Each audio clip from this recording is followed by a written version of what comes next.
பணமும் ஆஸ்தியும் இருந்தால் இன்றைய காலத்துல அது கர்த்தருடைய ஆசீர்வாதம் அப்படின்னு நம்பப்படுகிறது. நீதிமொழிகளின் புஸ்தகம் 28ஆம் அதிகாரம் 20வது வசனத்தை வாசிக்கும் போது, உண்மையுள்ள மனுஷன் பரிபூர்ண ஆசீர்வாதங்களை பெறுவான் அப்படின்னு நம்ம வாசிக்கிறோம். ஆண்டவருடைய ஆசீர்வாதம் எல்லாமே சம்பூர்ணமா இருக்கும், அது பரிபூர்ணமாக இருக்கும். ஆனா பிசாசு கொடுக்குற காரியங்கள்ல எதுலையுமே பூர்ணம் இருக்காது. இன்னும் சொல்ல போனா அந்த ஆசீர்வாதங்கள் அப்படின்னு நம்ம நம்புற காரியங்கள் மூலமாக நமக்கு மிகப்பெரிய துக்கமும் வேதனையும் மன அழுத்தமும் கண்டிப்பாக இருக்கும்.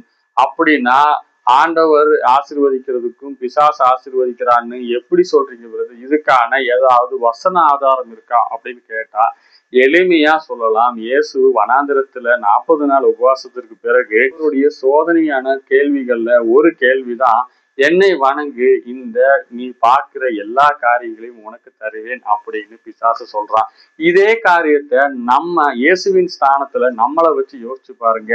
நம்ம பிசாச வணங்கணும்னா கண்டிப்பாக உலகத்தின் அதிபதியா இருக்கிற அவன் கண்டிப்பாக இந்த பார்க்கிற எல்லா காரியங்களையும், இன்னும் சொல்ல போனா நம்ம கேட்காத காரியங்களையும் நமக்கு தந்து ஆண்டவரை விட்டு விளக்குறதுக்கு வேற முகாந்திரமே தேவையில்லை. ரொம்பவே எளிமையான வேலை. ஏன்னா நல்ல பணமும் ஆஸ்தியும் இருந்தாலே ஆண்டவர் சமூகத்துக்கு போறதுக்கு நிறைய பேர் யோசிக்கிறாங்க.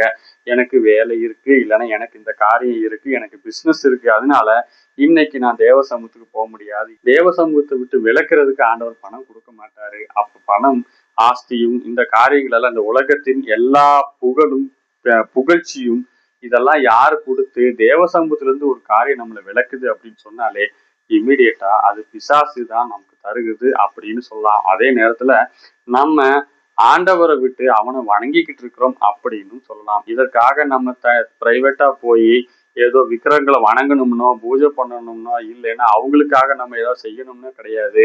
மறைமுகமாக அவனை நம்ம வணங்கிக்கிட்டு இருக்கோம் அப்படின்னு எளிமையா தெரிஞ்சுக்கலாம். எனவே ஆசீர்வாதங்களும் ஆஸ்தியும் சம்பத்தும் எல்லாமே ஆண்டவர் தர்றது மட்டும் கிடையாது. இன்னும் சொல்ல போனா அதெல்லாம் இருந்துச்சுன்னா நான் ஆண்டவர் கூட இருக்கிறேன்னு நம்பக்கூடாது. முதலாவது தேவனுடைய ராஜ்யத்தையும் அவருடைய நீதியும் தேடணும். அப்பொழுது இவங்க எல்லாமே எனக்கு பின்னாடிதான் வரும். ஆண்டவர் தான் எனக்கு முன்னாடி. இந்த ஆஸ்தி சம்பத்து பணம் எல்லாமே எனக்கு பின்னாடி தான் இருக்கணும், எனக்கு முன்னாடி இருக்கக்கூடாது. ரிவர்ஸ்ல நான் ஓட ஆரம்பிச்சேன்னா ஆண்டவர் எனக்கு பின்னாடி போயிட்டாருன்னா ஆண்டவருக்கு கண்டிப்பா நான் தூரமா போயிடுவேன் அப்படிங்கிறதுல எந்த சந்தேகமும் கிடையாது.